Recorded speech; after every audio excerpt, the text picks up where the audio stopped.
नमस्कार, मेरा नाम डीसी यादव है और आप सभी लोगों का DCIS पे स्वागत है। 25 नवंबर 2022 का करंट अफेयर्स पढ़ेंगे हम। हमारे आने वाले सभी वनडे एग्जाम के लिए अति महत्वपूर्ण हैं। हमारे साथ आप नए हैं तो सब्सक्राइब कर लीजिए DCIS इंस्टीट्यूट को। आज का अपना पहला सवाल है कि 9वीं भारत यूरोपीय संघ विदेश नीति सुरक्षा वार्ता का आयोजन कहाँ किया गया? ऑप्शन है आपके A Paris, B London, C Geneva या डी नई दिल्ली। पेरिस जो फ्रांस की राजधानी है और ये सीन नदी के किनारे स्थित है। यहीं पे आपको एफिल टावर मिलेगा जो गुस्ताव एफिल के द्वारा डिजाइन किया गया था, इसलिए उसका नाम एफिल टावर पड़ा। लंदन ब्रिटेन की राजधानी है, ये टेम्स नदी के किनारे स्थित है। यहाँ पर आपको टावर ब्रिज मिलेगा जो लंदन की अपने आप में एक पहचान है। जिनेवा जो स्विट्जरलैंड की एक राजधानी तो नहीं है, लेकिन स्विट्जरलैंड का बहुत ही इंपॉर्टेंट शहर है और जिनेवा बहुत सारे बड़े संस्थानों का हेडक्वार्टर है। जैसे बात की जाए तो WHO का जो हेडक्वार्टर है दोस्तों, वो जिनेवा में मिलेगा आपको, यानी वर्ल्ड हेल्थ ऑर्गेनाइजेशन का हेडक्वार्टर जिनेवा में है। WIP यानी वर्ल्ड इंटेलेक्चुअल प्रॉपर्टी, विश्व बौद्धिक संपदा जो है, इसका भी हेडक्वार्टर आपको जिनेवा में मिलेगा। लेकिन जिनेवा स्विट्जरलैंड का एक शहर है, इसकी राजधानी है बर्न। और जिनेवा की जो बात की जाए दोस्तों तो अपने आप में बहुत ही खूबसूरत शहर है, बर्फीला शहर है। और स्विट्जरलैंड की जो मुद्रा है, अगर आपसे कोई पूछे तो इनकी मुद्रा है फ्रांक, जबकि पेरिस की जो बात की जाए ये फ्रांस की राजधानी है और फ्रांस जो मुद्रा यूज करता है वो यूरो इनकी करेंसी है। और भारत आप जानते हैं इसकी राजधानी नई दिल्ली है। पहले भारत की राजधानी कलकत्ता हुआ करती थी, लेकिन जब ब्रिटेन के राजा जॉर्ज प्रथम और उनकी रानी मैरी भारत पे आई तो इसकी राजधानी कलकत्ता से हटा के दिल्ली की गई और ये घोषणा रानी मैरी ने की थी। रानी मैरी के घोषणा के बाद कलकत्ता से भारत की राजधानी हटा के नई दिल्ली शिफ्ट की गई और 15 दिसंबर को 1911 में जो जॉर्ज पंचम थे, राजा थे, उनके द्वारा नई दिल्ली की नींव रखी गई। और बकायदा दोस्तों नई दिल्ली की जो डिजाइन किया वो सर लुटियन ने किया। सर लुटियन के द्वारा नई दिल्ली को डिजाइन किया गया।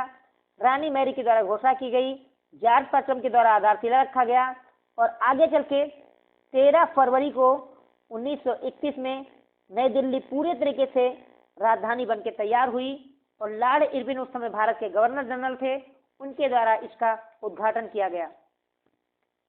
रायसीना जो पहाड़ी है, वहां पे जो गांव बसा है, उसी गांव में रायसीना पहाड़ी के ऊपर राष्ट्रपति भवन बनाया गया, जो एक तरीके से कहा जाए बहुत ही भूकंपीय क्षेत्र है। 4th पैमाने पे आता है ये। तो ये था हमारे क्वेश्चन नंबर 1 से संबंधित कुछ महत्वपूर्ण तथ्य। आगे बढ़ते हैं दोस्तों अपने दूसरे सवाल की ओर। दूसरा सवाल है कि अक्षय ऊर्जा में भारत का कौन सा स्थान है, यानी भारत में प्रथम स्थान पे कौन सा राज्य है? महाराष्ट्र है, कर्नाटका, तमिलनाडु या गुजरात? इसका सही आंसर है कर्नाटक। अक्षय ऊर्जा में भारत में टॉप स्टेट है। अक्षय ऊर्जा के बारे में जिन्हें नहीं पता उन्हें बता दें, इसे हम नवीकरणीय ऊर्जा के नाम से जानते हैं। अक्षय ऊर्जा हम उस ऊर्जा को कहते हैं जिनको दोबारा प्राप्त किया जा सकता है, यानी ये रिन्यूएबल जो एनर्जी होती है उसकी बात करते हैं। इसमें सोलर एनर्जी जो हमारी होती है वो होता है, विंड एनर्जी की बात करें वो होता है। और भारत ने 2030 तक जो नवीकरणीय ऊर्जा है उसका टारगेट रखा है 500 गीगावाट, यानी भारत 500 गीगावाट जो है ऊर्जा उत्पादन करेगा, नवीकरणीय ऊर्जा 2030 तक। इससे पहले हमने 2022 तक 175 गीगावाट का टारगेट रखा था, जिसको हमने एक वर्ष पहले 2021 में प्राप्त कर लिया था। और भारत ने जो जीरो कार्बन उत्पादन का लक्ष्य रखा है वो 2070 तक दिया है। अभी हाल ही में आपको पता है इजिप्ट यानी मिस्र में COP27 का आयोजन किया गया। वहां पे भारत ने अपनी बात को दोहराया कि हम नेट जीरो कार्बन उत्पादन के लिए अपने लक्ष्य 2070 तक के कायम हैं। हम कोशिश करेंगे कि 2070 तक भारत जीरो कार्बन उत्पादन वाला देश बने। अभी फिलहाल कार्बन उत्पादन के मामले में पूरी दुनिया में सबसे पहले स्थान पे है यूएसए, दूसरे स्थान पे है चाइना, और भारत 2070 तक जीरो कार्बन उत्पादन का लक्ष्य रखा है। अगर कर्नाटक के बारे में बात की जाए दोस्तों, ये बेंगलुरु की राजधानी है, और सोलर ऊर्जा की बात की जाए तो कर्नाटक देश में दूसरा सबसे ज्यादा सोलर ऊर्जा उत्पादन वाला राज्य है, क्योंकि अभी हाल में सबसे बड़ा जो सोलर पावर प्लांट बनाया गया है वो राजस्थान के भादला सोलर प्लांट को बनाया गया है, जहां 2225 मेगावाट बिजली का उत्पादन करेगा। इसके बाद कर्नाटक में है जो 2000 मेगावाट बिजली का उत्पादन करेगा। यानी एक सवाल तो आपसे ये बन सकता है कि भारत में सबसे बड़ा सोलर पार्क कहाँ स्थापित किया गया है, तो उसका आंसर है राजस्थान। राजस्थान में कहाँ किया गया है, तो भादला जगह है और उसी के नाम पे भादला सोलर पार्क इसका नाम दिया गया है। और हाल ही में गुजरात का एक गांव है जिसको आप मोडेरा गांव के नाम से जानते हैं, ये पहला सोलर विलेज बना है। तो ये सारे संबंधित तथ्य आप याद रखिएगा दोस्तों, ये आपके आने वाले एग्जाम में डायरेक्टली इनडायरेक्टली पूछे जा सकते हैं। अब बढ़ते हैं अपने तीसरे सवाल की ओर। तीसरा सवाल अपना है कि जेसीबी पुरस्कार का संबंध किस क्षेत्र से है? खेल से, पत्रकारिता से, साहित्य से या बिजनेस से? इसका सही आंसर है ऑप्शन सी, साहित्य का सबसे बड़ा पुरस्कार मानते हैं हम जेसीबी प्राइज को। और हाल ही में इस प्राइज के द्वारा खालिद जावेद सम्मानित हुए हैं। तो खालिद जावेद जी को जेसीबी पुरस्कार 2022 से सम्मानित किया गया, इसलिए ये सुर्खियों में था। इनकी किताब थी भोजन का स्वर्ग, उस बुक के लिए खालिद जावेद जी को जेसीबी पुरस्कार से सम्मानित किया गया, जो साहित्य से संबंध रखता है। इनकी और सारी महत्वपूर्ण पुस्तकें हैं, जैसे एक है मौत की किताब। अगर आपसे कोई पूछे कि मौत की किताब किसकी बुक है, तो खालिद जावेद जी की है। आखिरी दावत इनकी एक प्रसिद्ध पुस्तक है, उसको भी याद कर रख सकते हैं आप। खालिद जावेद जी को 2014 में यूपी एकेडमी के द्वारा भी सम्मानित किया गया था। अब बढ़ते हैं अपने अगले सवाल की ओर। अपना अगला सवाल है कि हाल ही में यूनाइटेड नेशन के सर्वोच्च पर्यावरण जो पुरस्कार है चैंपियंस ऑफ द अर्थ से किसे सम्मानित किया गया? आपके सामने ऑप्शन है, ये 2022 की बात कर रहा है। मोहम्मद नसीद, भरत जगदेव, शेख जावेद बिन सुल्तान अल नहान या डॉक्टर पूर्णिमा? इसका सही आंसर है ऑप्शन डी, डॉक्टर पूर्णिमा, जो असम से बिलोंग करती हैं और ये सारस नामक पक्षी के संरक्षण को लेके काफी तेजी से अपना अभियान चला रही थी कि जिसमें सारस का संरक्षण किया जाए, और पर्यावरण के संरक्षण के लिए इन्हें यूनाइटेड नेशन के सर्वोच्च पुरस्कार से जो इन्वायरमेंट से संबंधित है चैंपियंस ऑफ द अर्थ 2022 से सम्मानित किया गया। बाकी आपके सामने जो नाम दिखाई दे रहे हैं दोस्तों, मोहम्मद नसीद की अगर बात करें तो इनको भी चैंपियंस ऑफ द अर्थ से सम्मानित किया गया था, लेकिन 2022 में नहीं किया गया। इन्हें 2010 में सम्मानित किया गया था चैंपियंस ऑफ द अर्थ से। भरत जगदेव की बात करें तो ये गुयाना के राष्ट्रपति हैं, इन्हें भी 2010 में ही सम्मानित किया गया था चैंपियंस ऑफ द अर्थ से। इसके अलावा ऑप्शन सी जो आपको सामने दिखाई दे रहा है, शेख जायद बिन सुल्तान उल नहान, ये यूएई के राष्ट्रपति थे, इन्हें भी चैंपियंस ऑफ द अर्थ से सम्मानित किया गया था। और डॉक्टर पूर्णिमा जी हैं, ये भी चैंपियंस ऑफ द अर्थ से सम्मानित हैं, लेकिन ये सबसे लेटेस्ट हैं 2022 से, 2022 की, इसलिए हमारा आंसर है ऑप्शन डी। आप लोग मुझे बताएंगे कि भारत के प्रधानमंत्री नरेंद्र मोदी जी को और जो फ्रांस के राष्ट्रपति थे इमैनुअल मैक्रोन साहब, उनको भी चैंपियंस ऑफ द अर्थ से सम्मानित किया गया था। कब? तो इसका सही आंसर है 2018 में प्रधानमंत्री मोदी जी को और फ्रांस के जो राष्ट्रपति थे एमुनुएल मैक्रोन जी, उनको दोनों लोगों को संयुक्त रूप से चैंपियंस ऑफ द अर्थ पुरस्कार से सम्मानित किया गया था। इसके अलावा 2018 में ये पुरस्कार जो भारत का कोचीन हवाई अड्डा था, वो पहला आपको पता है सोलर हवाई अड्डा था, उसे भी चैंपियंस ऑफ द अर्थ से सम्मानित किया गया था। और हाल ही में 2022 में ही एक champions of the earth life time award होता है और ये अवार्ड दिया गया है सर डेविड एटनबरो को। तो सर डेविड एटनबरो से डॉक्टर पूर्णिमा जी को मत जोड़ना। तो ये था चैंपियंस ऑफ द अर्थ से संबंधित कुछ महत्वपूर्ण तथ्य। दोस्तों, आप लोगों को पता होगा कि चैंपियंस ऑफ द जो अर्थ है, इस पुरस्कार की शुरुआत जो हुई थी ये 2005 में हुई थी। आप इसको एज अ फैक्ट याद रखिए। आगे बढ़ते हैं अगले सवाल की ओर कि शत्रुनाश क्या है, ये सुर्खियों में था। आपको बताना है उन्नत किस्म का एक मिसाइल है या अत्याधुनिक टैंक है, एंटी डिफेंस मिसाइल सिस्टम है या युद्ध अभ्यास है। तो इसका सही आंसर है ऑप्शन डी। जो शत्रुनाश है ये एक युद्ध अभ्यास है जो राजस्थान के पोखरण में भारत के एयरफोर्स और मिलिट्री के द्वारा यानी आर्मी के द्वारा मिलकर किया गया है। तो इसका सही आंसर है ऑप्शन डी, युद्ध अभ्यास। अब बढ़ते अपने अगले सवाल की ओर। पांचवा सवाल है कि सुर्खियों में रहा 53 घंटे का चैलेंज क्या है। क्योंकि हमारे जो मंत्री हैं केंद्रीय मंत्री अनुराग सिंह ठाकुर जी ने 53 घंटे चैलेंज नामक एक अभियान की शुरुआत की।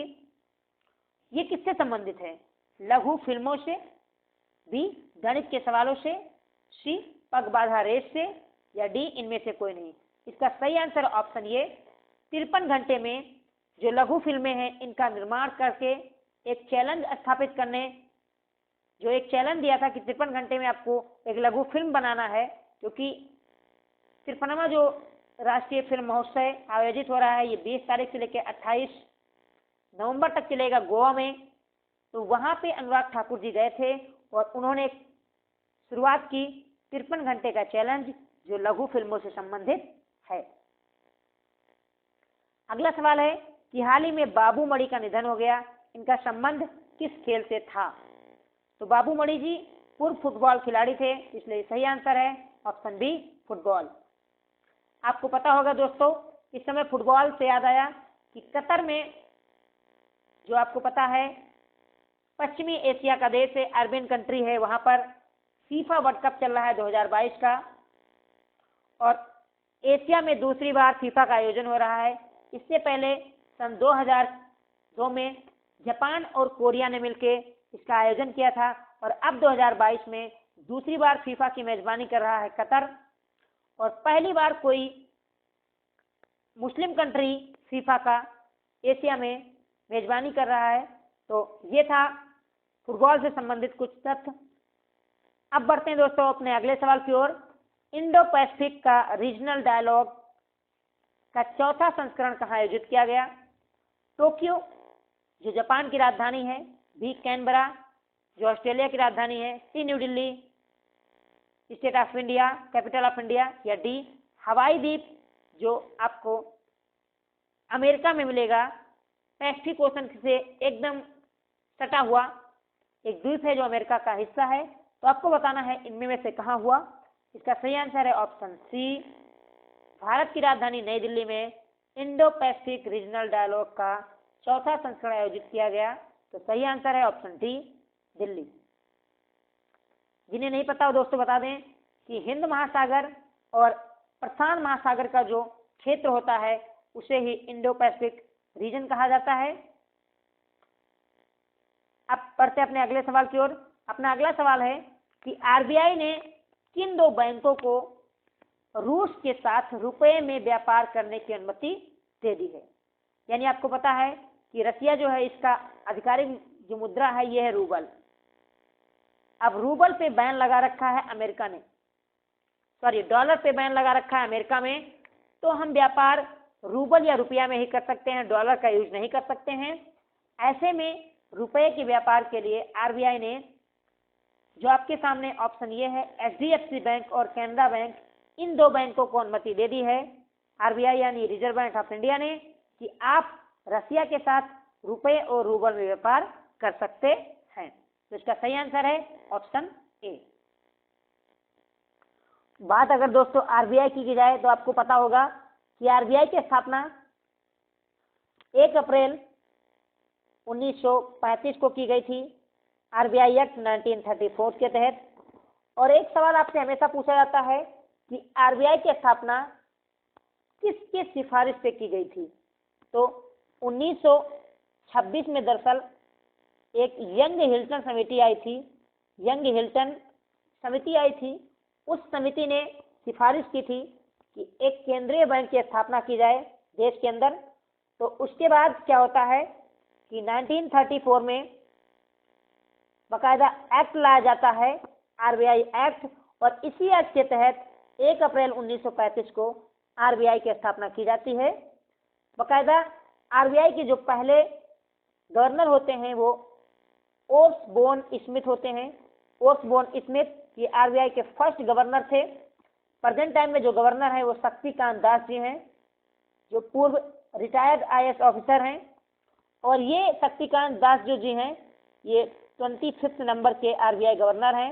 इससे पहले 24 नंबर पे थे रघुराम राजन, और जबकि 60वें नंबर पे जो हमारे थे आरबीआई गवर्नर ये थे उर्जित पटेल। और देश के पूर्व प्रधानमंत्री मनमोहन सिंह की बात की जाए तो ये 15वें आरबीआई गवर्नर थे, जबकि 13वें देश के प्रधानमंत्री भी थे। बाकी चलते चलते दोस्तों बात कर देते हैं एचडीएफसी बैंक पे के बारे में, जो एक प्राइवेट बैंक है और भारत का माना जाए तो सबसे बेहतर बैंकों में से एक माना जाता है एचडीएफसी। इसका फुल फॉर्म आप लोग जानते होंगे, हाउसिंग डेवलपमेंट फाइनेंस कॉर्पोरेशन इसका पूरा नाम है। तो इस बैंक की अगर बात करूं दोस्तों मैं, तो 1994 में स्थापना की जाती है एचडीएफसी बैंक की। इसका हेडक्वार्टर आपको मुंबई में मिलेगा। मुंबई में बहुत सारे बैंकों का हेडक्वार्टर है, लगभग 10 से ज्यादा बैंकों का हेडक्वार्टर मुंबई में है। एक साथ आप याद कर सकते हैं अगर याद करना चाहे तो। और प्रेजेंट टाइम में एचडीएफसी के जो सीईओ और एमडी हैं, तो एचडीएफसी के दोस्तों सीईओ हैं शशिधर जगदीशन। शशिधर जगदीशन ये सीईओ हैं एचडीएफसी के। इसके अलावा इसके जो चेयरमैन हैं वो अतनु चक्रवर्ती हैं। अतनु चक्रवर्ती ये अध्यक्ष हैं एचडीएफसी के, और शशिधर जगदीशन सीईओ हैं यानी मुख्य कार्यकारी अधिकारी। और कैनरा बैंक की बात की जाए दोस्तों तो भारत का एक सार्वजनिक बैंक है कैनरा बैंक। बहुत समय पहले, काफी पुराना बैंक है। 1906 में इसकी स्थापना की गई थी मैंगलोर में, और ये अम्मेबल पुष्पा राय दई के द्वारा इसकी स्थापना की गई। और इसका हेडक्वार्टर आपको मिलेगा आई थिंक बंगलोर में है, लेकिन इसके 3 बड़े जो कार्यालय विदेशों में हैं कैनरा बैंक के। एक लंदन में आपको मिलेगा, एक दुबई में आपको मिलेगा, और एक न्यूयॉर्क में मिलेगा। तो लंदन, दुबई, न्यूयॉर्क में भी कार्यालय है कैनरा बैंक के। आपको पता होगा दोस्तों जब हाल में काफी बड़ा मर्ज किया गया बैंकों को, एक के साथ एक बैंक मर्ज किया गया, तो कैनरा बैंक में सिंडिकेट जो बैंक था, सिंडिकेट बैंक को भी कैनरा बैंक में मर्ज कर दिया गया था। और प्रेजेंट टाइम में जो कैनरा बैंक के सीईओ और एमडी हैं वो लिंगम वेंकट प्रभाकर हैं। तो ये था आरबीआई, एचडीएफसी और कैनरा बैंक से संबंधित तथ्य। अब चलते अपने अगले सवाल की ओर। अपना अगला सवाल है दोस्तों, फिलहाल हमारे पास इतने ही सवाल हैं, और यदि आपको सेशन अच्छा लगा हो तो प्लीज लाइक कीजिए, अपने दोस्तों के साथ शेयर करना ना भूलें। नए हैं तो सब्सक्राइब कर लीजिए, बेल आइकन को प्रेस कर लेना, और हमारे साथ आप जुड़े इसके लिए आपका बहुत बहुत धन्यवाद, बहुत बहुत आभार। आप सभी का दिन शुभ हो। जय हिंद, जय भारत।